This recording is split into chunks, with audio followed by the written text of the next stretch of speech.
the Tudors Dynasty Podcast. Hello and welcome back to the show. I'm your host, Rebecca Larson, and today I'm very pleased to welcome back to the show Dr. Elizabeth Norton. Welcome back, Elizabeth.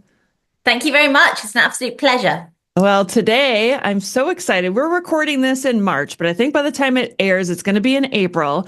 But March is Women's History Month, and I thought of all of the historians that I know, you are the one who has really covered such a broad range of women in history. So to start off, I really want to know, what is your favorite period of history?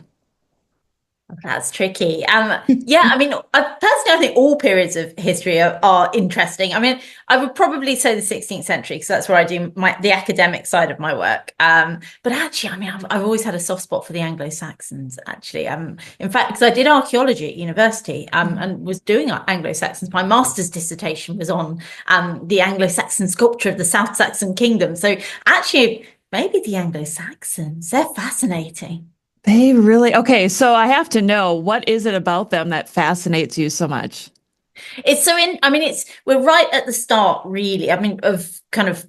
It's the early medieval period. So the sources are fairly sparse and they're very kind of poetical. It's all very Tolkien-esque, and you have all these names that are quite unfamiliar. I mean, it's a period, and a lot of it's to do with the Norman conquest. So when Emma of Normandy came over to marry Ethelred the Unready, for example, in 1002, everyone went, "Oh, Emma, that's a really weird name. Never heard that. We're going to call you Elfgafu so we can say it." And it's this is a world where Elfgafu is a more sensible name than Emma.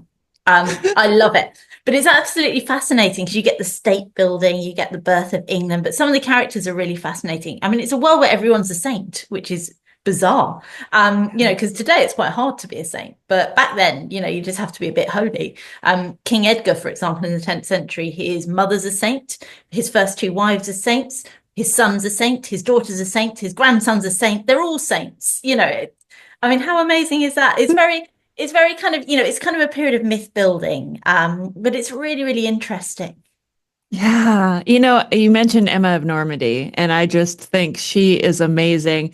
Would you say she is the first woman in history who you can look at and go, she had some power?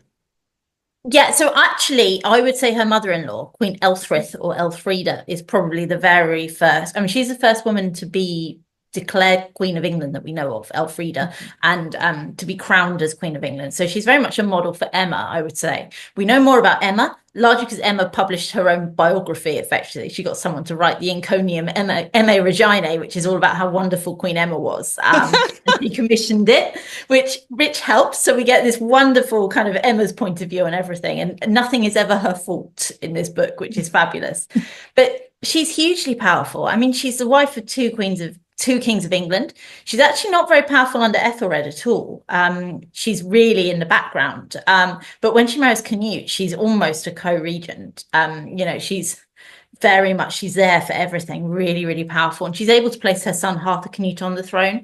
And Edward the Confessor would never have become King of England without his mother Emma bringing him back. He's not very grateful for it. And he later confiscates all of her money and kind of sends her off to the countryside. But she's really, really powerful. Yeah, I do want to talk briefly about this period in history because I'm fascinated with it, I guess. And, we have The Last Kingdom, which I think is the series that introduced a lot of people to this period in time. And to me, it seems like it was such a complicated or dangerous time to live when you have the people who were already here living in England, and then you have the Vikings or the Danes that are coming over. Maybe you could touch briefly on what society maybe looked like at that time or the fears that people may have had. Yeah, I mean, it's quite a small scale society. So although they do have the king in the center, actually, most people won't really be troubled by the king. They live in their villages, they farm, get a lot of serfs. So there's slavery in Anglo-Saxon England, which you don't tend to get so much post-conquest. So they live on their estates. The king is obviously at the top, and the king moves around like later kings. But it's still very small scale. I mean, it's a world where a 10th century king, Edmund I, actually heard a funny noise in his palace at night, went out to have a look and got murdered by a burglar. You know, it's small scale. It's not the grand Tudor court with sort of 600 people there. But life's very agricultural. They do have trading settlements. A lot of them will probably just be effectively markets on the beach rather than anything more substantial. They don't tend to live in the Roman towns so much. They do start to come back in them later in the period. And so, you know, the buildings are wooden, generally fairly small scale. Not always. I mean, there are some massive halls. Yeavering, for example, which is an early Northumbrian royal site, for example, has some vast buildings. But yeah, I mean, England was a very, very prosperous place in the Anglo-Saxon period. So prosperous, in fact, that the Vikings tended to come. And you get kind of a few big waves of Vikings. In the 9th century, there are a huge number of raids, and it ends with King Alfred partitioning the kingdom. So the Danes get the Danelaw, which is sort of the West Midlands and the North. It's kind of a diagonal line down England. So, for example, Oxford is in the Danelaw, as is York up in the North.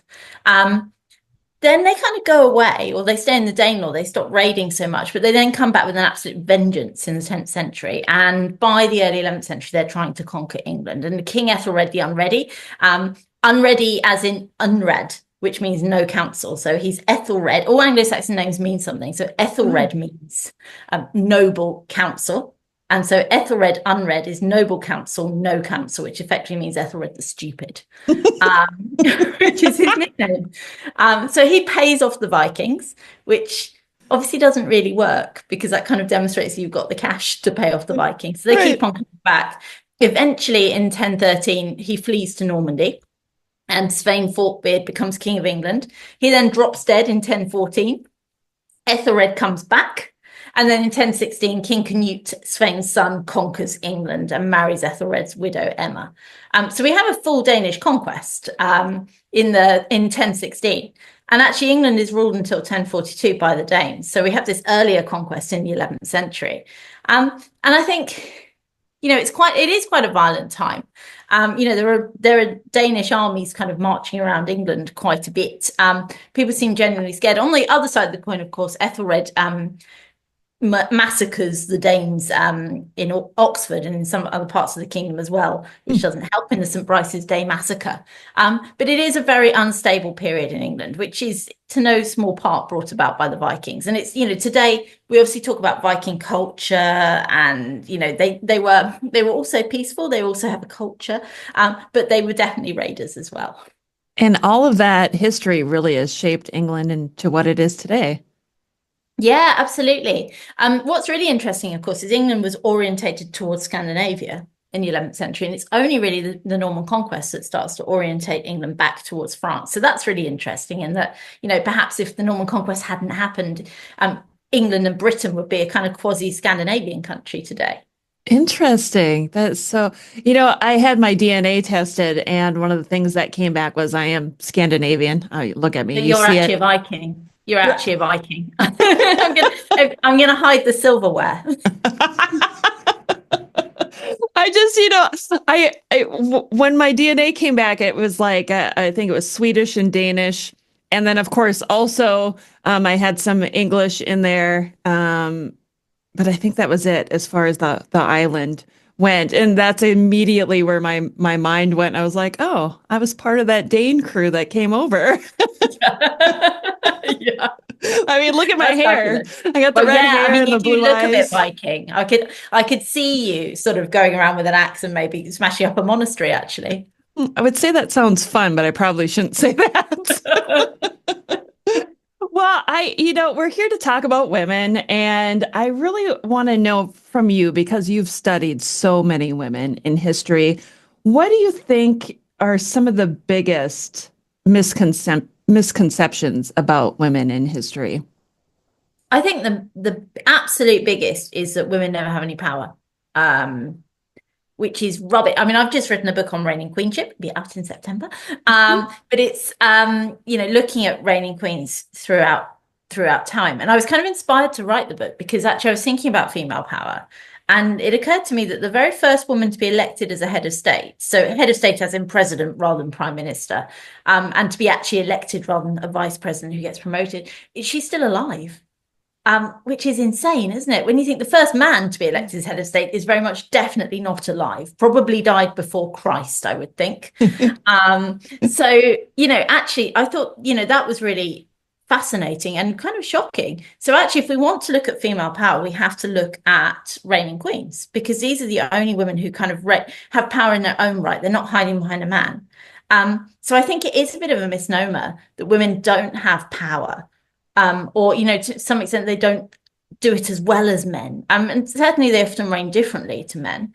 But I think, we've got some examples of some really powerful reigning queens out there. Elizabeth I, of course, Wu Zetian in China in the 7th century. We've got, Japan had 8 reigning empresses.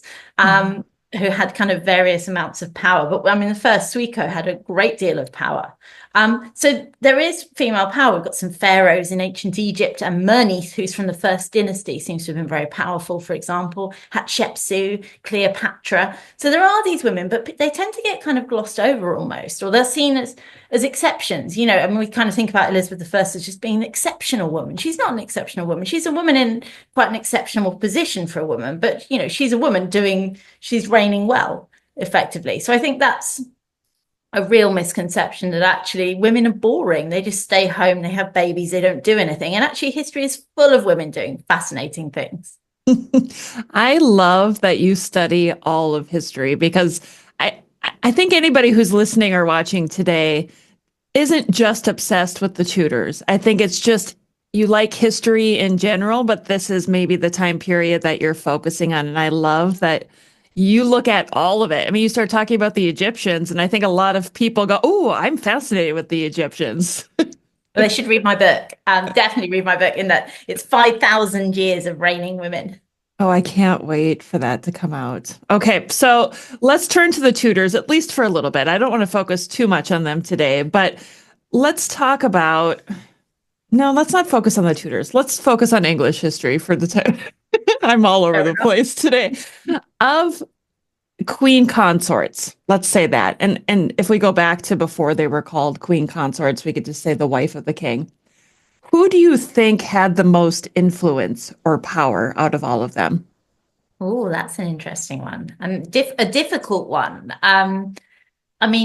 Eleanor of Aquitaine, the wife of Henry II, of course, is incredibly influential. But actually, she spends, I think, 16 years in prison for supporting a rebellion against her husband. So for a large chunk of her life, she's not influential at all. She's locked up in prison. The Lion in Winter, of course, kind of famously hones in on one of the Christmases when she's still a prisoner. But she's incredibly powerful. And under Richard, her son, she's really, really powerful, very prominent. She is an heiress. She owns about a quarter of modern day France in her own right, for example. So she is really important and influential, but it's kind of difficult. Isabella of France, the wife of Edward II, who famously brings an army to England and deposes and probably murders him. She's pretty influential as well, but ends up being forcibly retired by her son. But then you get kind of quiet influence. Philippa of Hainault, the wife of Edward III, for example, they have an incredibly long marriage. She's one of the longest reigning kings. And she's really influential kind of behind the scenes. We have her interceding for people. She's kind of the soft power to Edward's hard power. She kind of, when he's being harsh, she kind of, she's able to come in and go, come on, be a bit more gentle. I'd say she's really influential. So I don't know. It's a really, really hard question. Emma of Normandy, of course, very influential. Yes. Elspeth, very influential. Queen Edith, the widow of Edward the Confessor, is hugely influential. She, the reason Edward the Confessor is a saint is largely down to Edith, in that she commissions a book called The Life of King Edward, who rests at Westminster, which basically says Edward was a saint, and as his wife, I really helped him with that. And all the way through, it's, Edward did this, but I helped him. And it's a fabulous piece of propaganda. It's like, he is a saint, and I'm pretty much a saint because I'm helping him. So she's influential too. I think if I had to choose one, I'd probably go with Eleanor of Aquitaine, but it's a hard question. She's such a popular one too. Yeah, she's fascinating. I mean, of all the medieval women, she's the person who gets the most focus. And actually, I think it's right. We can, to some extent, see inside her head. I mean, she has letters where she writes herself as Eleanor by the wrath of God, Queen of England. Like, nobody else does that. I mean, and she lives to be 82, which is an insanely old age for the 12th / early 13th century. Yeah, I love her. Oh my gosh, I Yeah. want to start like signing my emails like that. Yes. I'm going to sign books, actually. Elizabeth by the wrath of God. You should. I like her. Well, Eleanor of Aquitaine was one of those powerful women. I want to know, how did women in society exercise their power when it was dominated by men? So a lot of it is through men or on behalf of men nominally, and that's quite important, particularly in the medieval period, that you kind of seem to be acting through a man. The best example of that actually is in the Stephen and Matilda Civil War in the 12th century. We have the Empress Matilda. Don't call her Maud. It really, really annoys me when people call her Maud. Okay. Don't take her name away. She's Matilda. But anyway, just as a sideline. So we have the Empress Matilda, who is the heiress to the throne. Her cousin Stephen then snatches the throne. And Matilda is pregnant and in Normandy and can't get over for quite a while. Stephen is married to a woman named Matilda of Boulogne, who is also Matilda's cousin. So we have the Empress and then we have the Queen. And Empress Matilda gets a huge amount of bad press for being unwomanly, so she's arrogant. She insists on her supporters meeting her on their knees, for example. She doesn't act in a womanly way. She's acting like a king, which of course she is. Whereas the Queen Matilda of Boulogne, Stephen's wife, gets all the good press. They're like, yep, she's acting, she's a great wife. She's actually more militarily active than the Empress Matilda. So Matilda of Boulogne is raising troops, they're kind of sending them off into battle. But the point is she does it on behalf of her husband. So that's seen as acceptable power. So actually, if you have a man to hide behind, you can be quite powerful potentially in the medieval period or even in the Tudor period, but it's more difficult to do it by yourself. But women do. So when I wrote the Lives of Tudor Women book, for example, I came across a draper called Catherine Fenkel, who I just love. She wasn't allowed to join the Drapers Company in London because she's a woman and women can't join. But she actually runs the most successful drapers business in London in the time. She's got her own fleet of ships. She's importing goods. She has apprentices who she takes on in her own name, supports them get the freedom of the city, for example. And when they have a feast at the Drapers Company, she sits at the top table, and they've borrowed all the silver plate from her house to make the tables look more grand.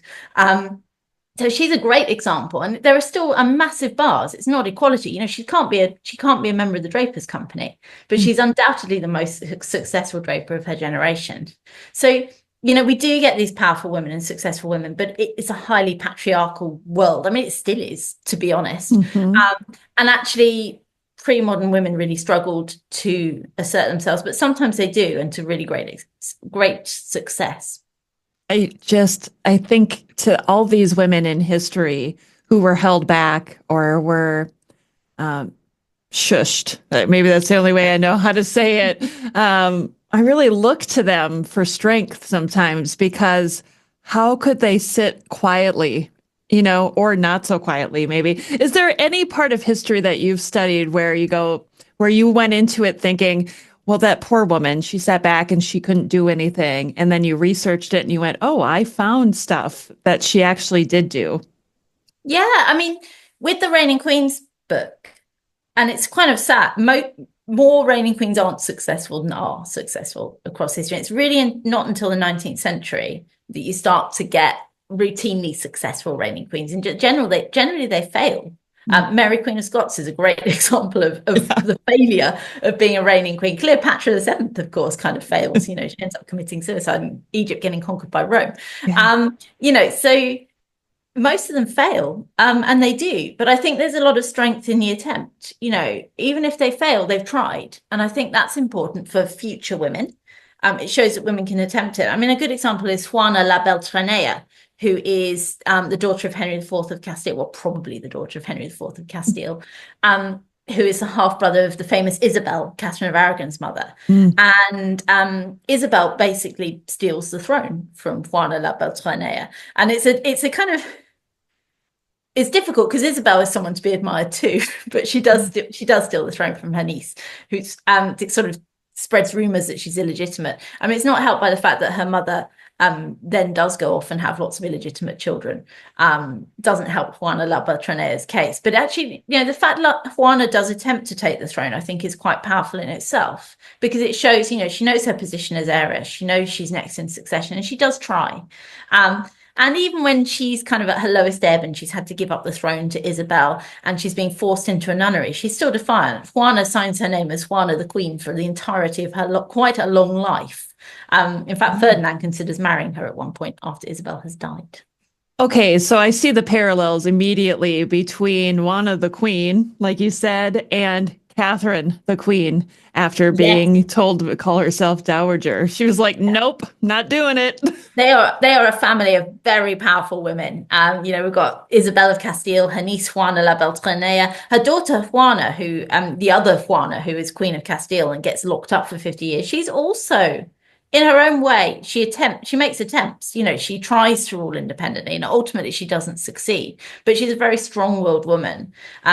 There's no real evidence that she's insane. It's really, it's a classic example of a woman being called insane to try and kind of keep her down effectively. And then, of course, there's Catherine of Aragon, who's just remarkable in her defiance. She is. I always think of her as the wife of Henry VIII, who had the most influence over him. Yeah, absolutely. I mean, Catherine comes into it from a position of strength. I mean, she's older than Henry. He's really inexperienced. She's had much more of a political background. I mean, she's got the ambassadorial cipher, for example, for Spain. So she's able to correspond with her father in code, for example, which kind of makes her Spanish ambassador to some extent. Yeah. So she's quite experienced, whereas Henry comes in and doesn't really know what's going on and how to rule. So I think, she is really influential. And gradually the power in the marriage kind of shifts to some extent, but she's always influential and important. And she's right up there with important and influential queen consorts. And it's so sad the way it goes for her. But I mean, had the marriage ended after sort of 20 years, we definitely look back, we still remember Catherine as just, this really important queen consort. Yeah, we really do. I don't know why it just popped into my head. Margaret of Anjou. I want to know what your take is on her. So I feel sorry for Margaret. She's another woman who gets a really bad press. I mean, she's the first she-wolf of France, according to Shakespeare, no less. So she's the wife of Henry VI, of course. She's imported to marry him. She doesn't get any say in this. She's simply told, off you go and marry Henry VI. And he's a bit of a disaster as a husband, really, and as a king. So she kind of gradually takes over. Until she's the head of the House of Lancaster and she's raising her troops. In the famous Love Day, where there's a reconciliation between the House of Lancaster and the House of York, she holds hands with Richard, Duke of York, which shows that those two are the leaders, effectively, their respective parties. But she gets such a bad press. And actually, what was she supposed to do? She has a son by this stage who's heir to the throne. Her husband is the king, and someone's trying to take all of that away. I mean, wouldn't you fight for that? So again, it's a classic example of, if a man was doing what Margaret was doing, they see it as strong. If Henry VI was doing what Margaret does, we see it as strong. But because it's a woman doing it, it's seen as, she's seen as a warmonger. She's seen as arrogant, manly to a great extent by her contemporaries and later. And she still gets quite a bad press, to be honest, which is unfair, I would say, because, she's been placed in this situation. And actually, of course, she's going to fight for her child and for her husband. It's understandable. Some things just never change, do they? You're talking about, women's behavior and how, men perceive it in a way that's not necessarily true. And that's so frustrating. Yeah. It's like the way women are shrill and hysterical. Yes. You hardly ever see a man called shrill. Never. And even today, the language we use is really gendered, and sometimes you just have to stop and think, actually, we shouldn't be saying that. That's really gendered, but so much so more so for these people who lived in the past. Yeah. Well, we talked about Catherine of Aragon a little bit, and that, of course, then we think about Anne Boleyn and Jane Seymour and the 6 wives of Henry VIII. But let's set the Tudors aside, and aside from Henry VIII executing 2 of his wives, Were there any other queen consorts in English history who died or were murdered during the reign of their husband? So some die during the reign, but none are sort of murdered by the husband. Henry is a special case there. I mean, the closest for kind of full-on loathing that we can come to really is Caroline of Brunswick, who's the wife of George IV, so the famous Prince Regent. And they hate each other. I mean, they hate each other immediately. Amazingly, they conceive a child on their wedding night, and he apparently spent most of that night drunk in the fireplace. So who knows how that happened, but they have a child, and this poor girl is kind of passed between these rival homes, and it's just an awful situation. They absolutely hate each other. After their daughter dies in childbirth, and the baby also dies, George tries to divorce Caroline and is never successful in doing it. But eventually it culminates at his coronation. She arrives in all her coronation regalia and finds that Westminster Abbey is locked. She can't get in. So she goes around the Abbey trying all the doors, and eventually goes home and then dies quite soon afterwards. So I think that's probably the closest we can come. I mean, it's quite Henry VIII-esque in that actually they may not be validly married, because George was actually married to a Catholic widow named Maria Fitzherbert, who he married before he married Caroline, and he just goes back to her later on. So, oh my gosh, it's a mess. Yeah, it's an absolute mess, and she's fabulous, Caroline. She's the most eccentric woman. I mean, she probably shouldn't have been queen, really. She's quite eccentric. When she was a teenager, her parents wouldn't let her go to a ball, so they got a messenger halfway through the ball saying, "You need to come back immediately," and she was in labour. And called for a midwife and was generally, and then while her parents were absolutely panicking, she just went, "Ha, that'll teach you not to let me go to the ball," and then just got up. And in fact, there was no baby.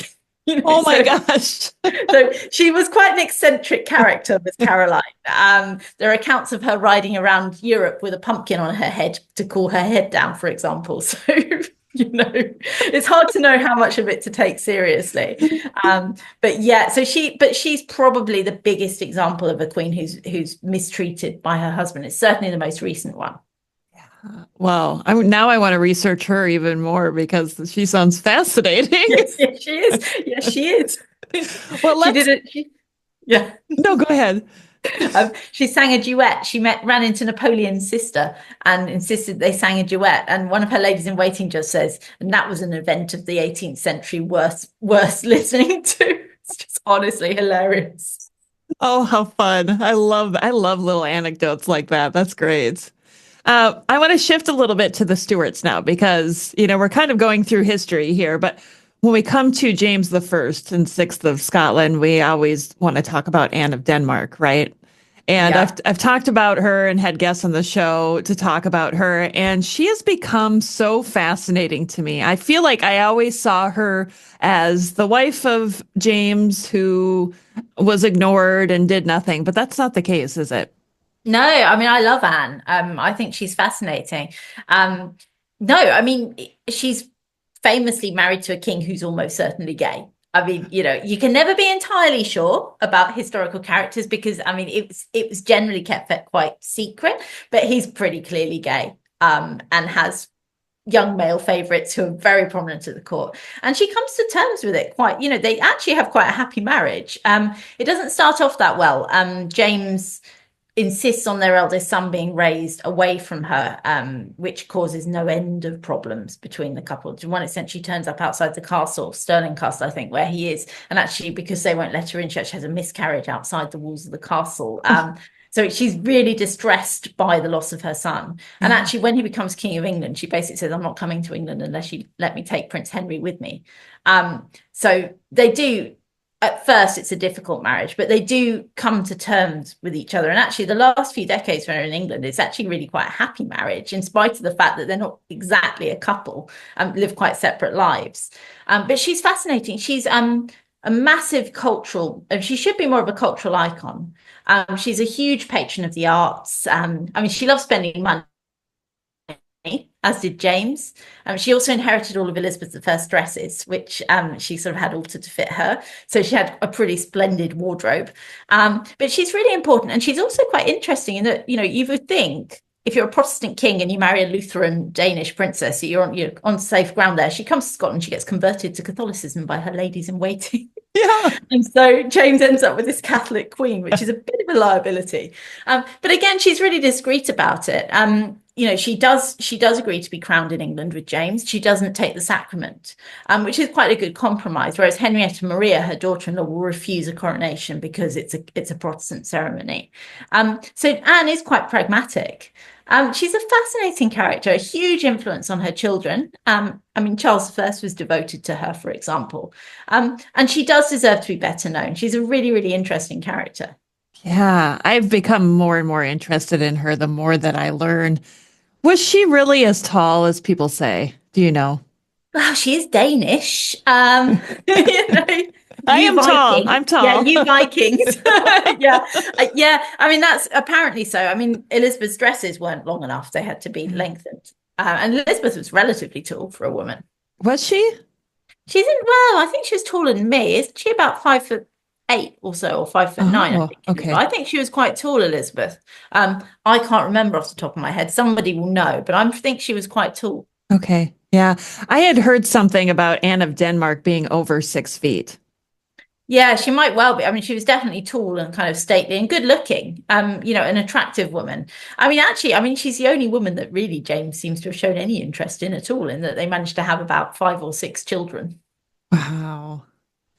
So all of these queen consorts were highly educated. How important do you think education was into the role that they achieved?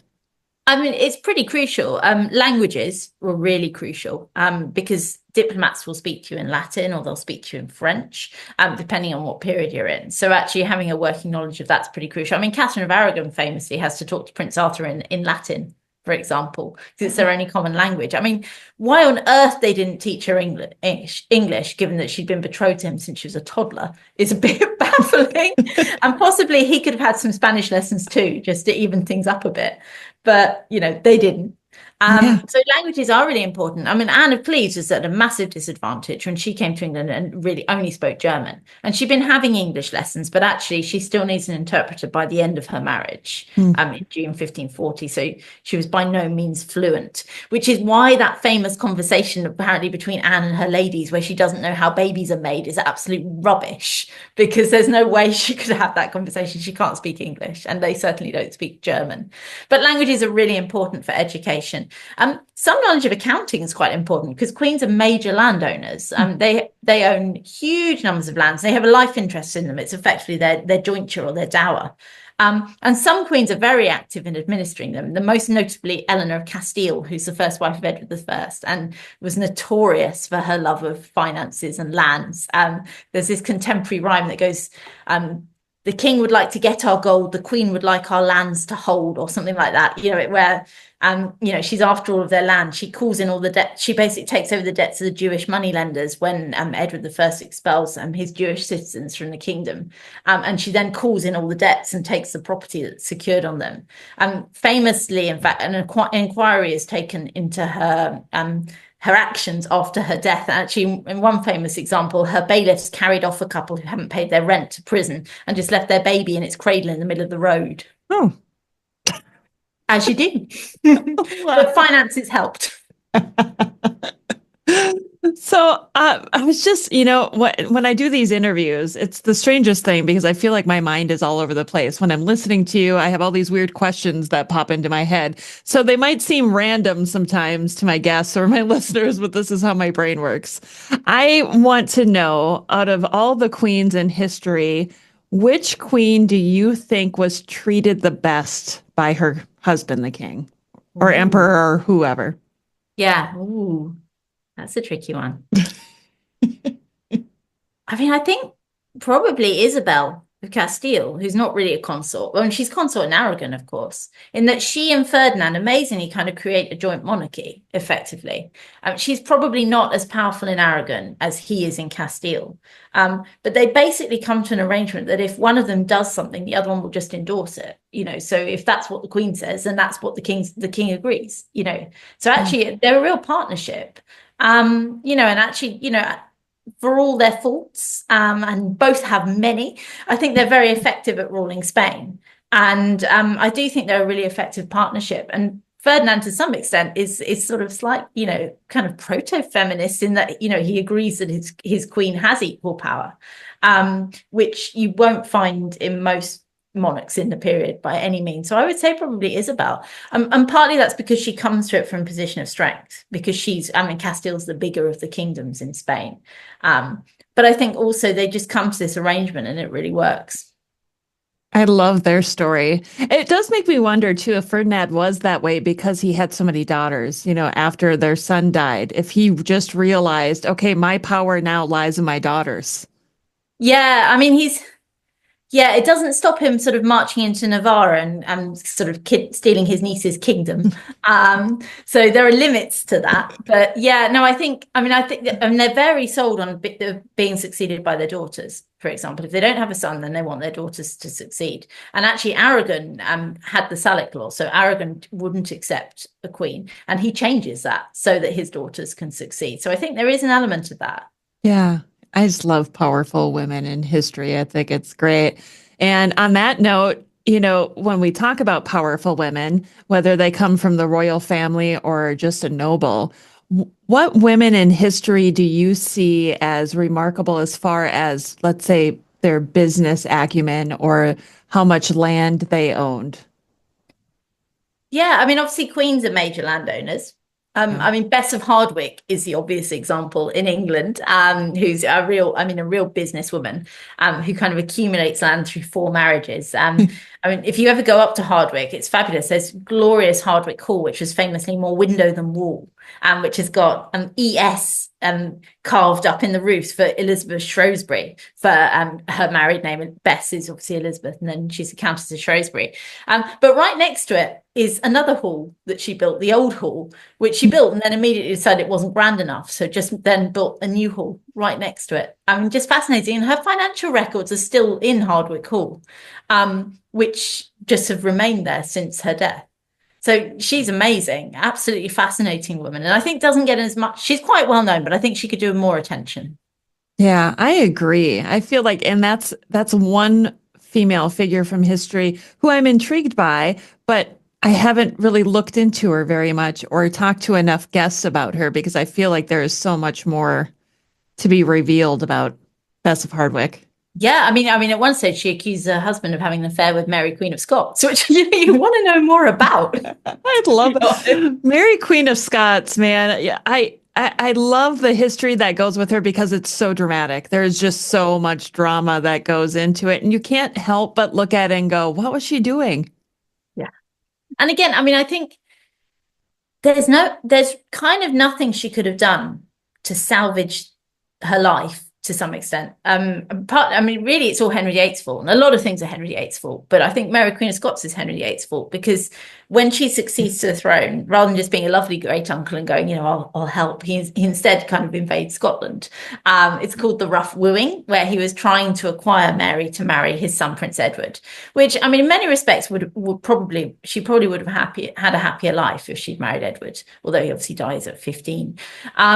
But actually, so there's, he invades Scotland to try and take possession of her. And eventually it gets so difficult that she's taken to France.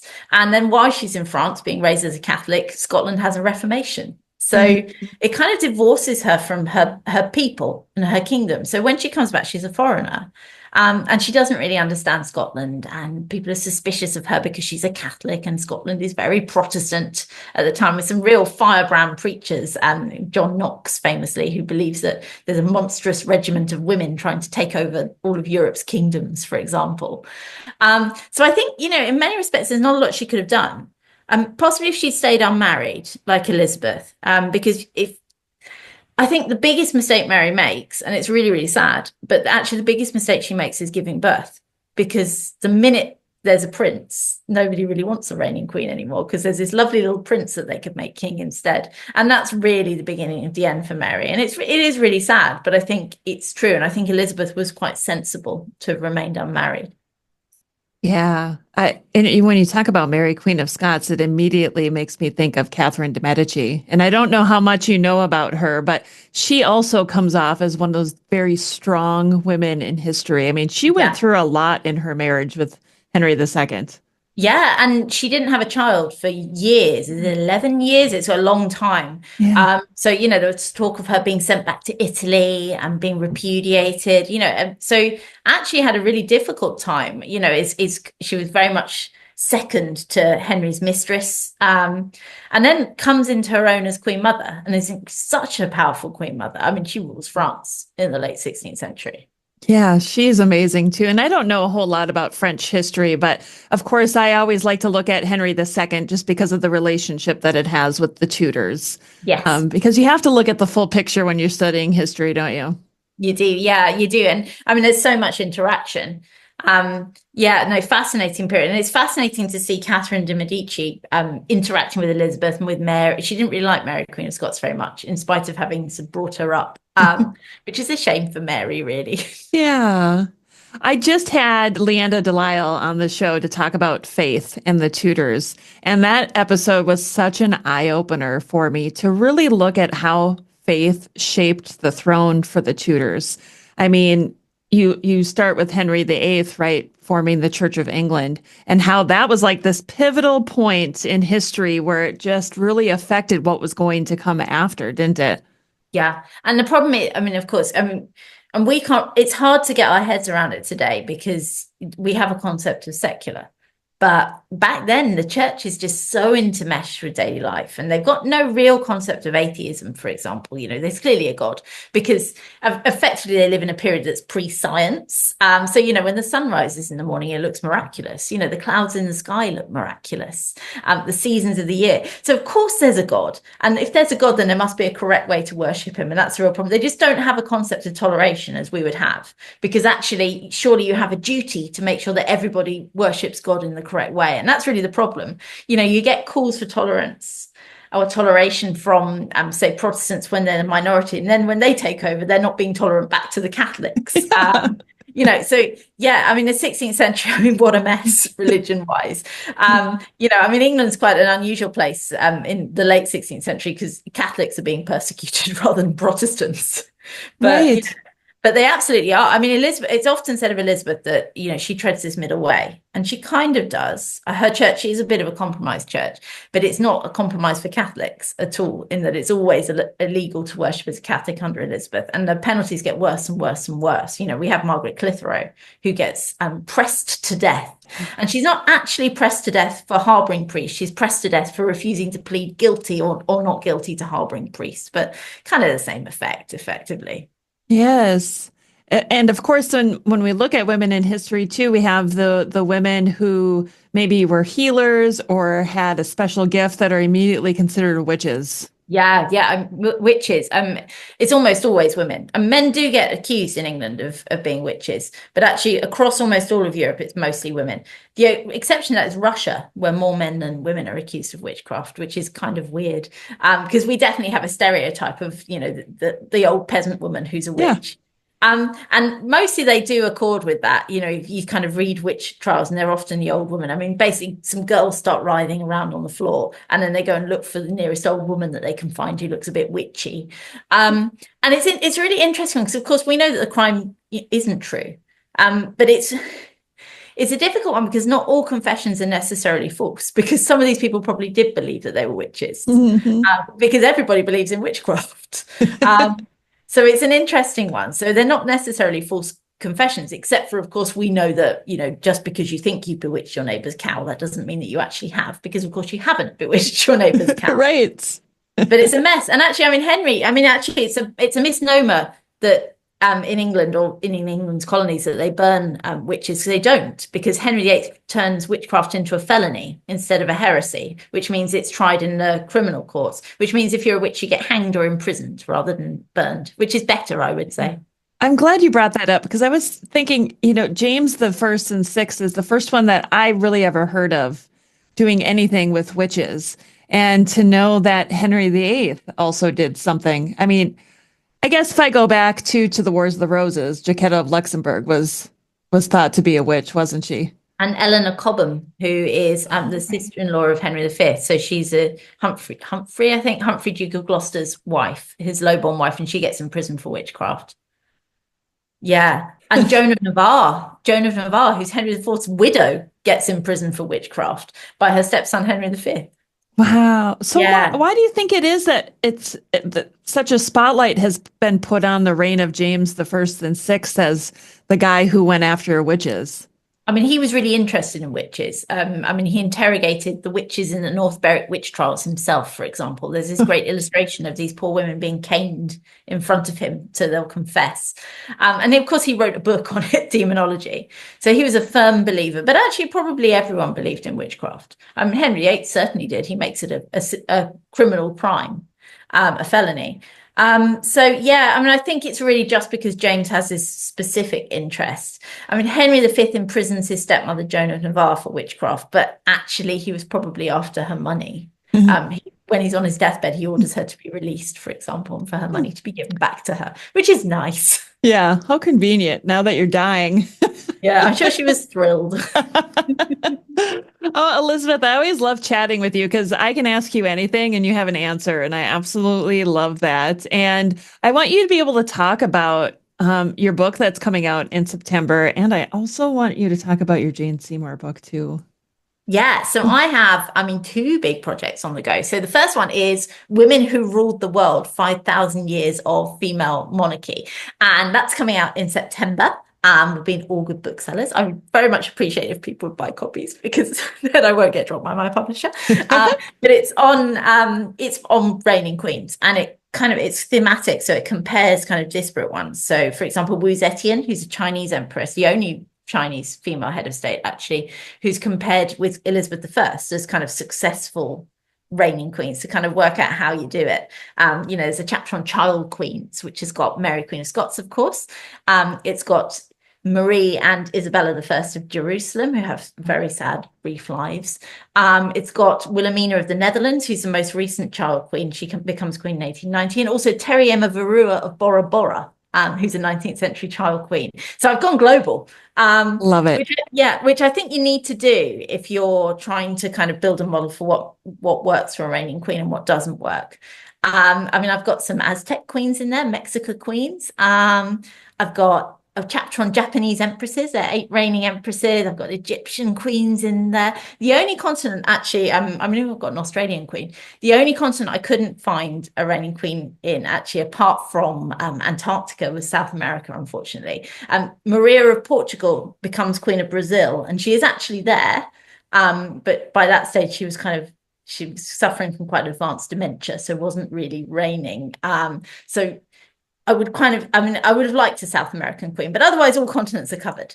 It was an absolute labor of love. I really enjoyed writing the book, and I hope everyone likes reading it. Oh, I can't wait. The second project is Jane Seymour, and this is an academic book that I'm writing on Jane. So it gives me because it's an academic book, it gives me a chance to really delve into topics. So I've been in the archives, deep in the archives with Jane, and I'm trying to firstly myth bust, but also to try and kind of build a picture of what we do know about Jane. And there are huge gaps in her life. I was talking to Rebecca earlier, and I don't know when she was born. I can't find anything. But I have got a lot of new information on Jane, including a new picture, in fact, new contemporary picture. So more will be revealed when that book comes out, hopefully next year, I think. But it's been an absolute thrill. And I'm hoping that people will look at Jane in a different way. She's not always not likable. Sometimes you just think, oh, Jane, what are you doing? But she's much more human, I think. And that's what I've been trying to do. She's not simply the queen who sort of comes along and says, bound to obey and serve, and then sits quietly until she drops dead. Yeah, the last time we talked about her, I think I said, I have a feeling she was a lot more like her brothers than we think. She's very Edward Seymour, actually. I mean, she almost certainly would have been regent for Edward had she lived. I mean, certainly that she's named as regent in the second act of succession. And so her brother Edward wouldn't have got a look in, it would have been Jane. And can you imagine what she would have done? I think we'd have an entirely different view of Jane had she lived into Edward's reign. And it's actually really sad that she didn't. She gets a lot of hate. Largely due to the circumstances of her queenship. I mean, unfairly so, actually. I suspect she didn't know that Anne Boleyn would be beheaded. I mean, Anne Boleyn didn't know she was going to be beheaded until quite soon before it actually happened. And I mean, would you want to set a precedent of your fiance executing his wife, beheading his wife? Because I wouldn't. I mean, that's not a precedent I would want. So I think we can exonerate her from that. There's no evidence at all that she wanted Anne to be beheaded. But she does get a lot of hate, and I'm trying to just, I think she's actually quite sad. It's a sad life. It's a life that's half lived. She dies so young, and she dies when her child is 12 days old. So he grows up without a mother. So it's quite a sad story. And there's so much promise. She could have been so much more than she was. So I hope people enjoy the book. I mean, I've loved it. I'm sort of deep into Jane's story. And I'm not sure I'll ever leave it alone to some extent. Kind of keep looking. Yeah, I said earlier how much I appreciate the fact that you researched the Seymour family, because they are so overlooked. Yeah, and they're so influential. I mean, they're more influential than the Boleyns, arguably, long term. I mean, Edward Seymour's the architect, along with Thomas Cranmer, of the Protestant Reformation. Arguably, Thomas Cranmer and Protector Somerset, Edward Seymour, are the fathers of the Church of England as we know it, to some extent. So yeah, they do get really overlooked, and they're not always. I mean, they're very into money, the Seymours, which I think comes across quite a lot. But they're fascinating, and they're a family that really come from nothing. I mean, Jane's father's main office is hereditary warden of Savernake Forest, which is not very prominent, to be honest. And they go from that within a generation to being queen. His grandson's a king. His son's the Lord Protector of England. I mean, amazing stuff. Yeah. They're a fascinating family. Well, and the Duke of Somerset, current day, is a Seymour. Yes, descended from Edward Seymour by his first wife, Catherine Filial, who's somewhat scandalous. I love that story. Oh, Elizabeth, thank you so much for coming on today and sharing your vast knowledge of women in history with us. It's been an absolute pleasure. I mean, I could talk all day, so thank you for inviting me on. And that concludes another episode of the Tudors Dynasty podcast. Thank you so much for listening. If you love the show and would like to show your support, consider becoming a patron over on Patreon. That's patreon.com/Tudors Dynasty. Over there, you'll get commercial-free episodes, early access, and some patron-exclusive content as well. If you would prefer to show your support in another way, head on over to my website, tudorsdynasty.com, and click on the shop to see some of the new merchandise that I have available. Thank you so much for listening. Until next time.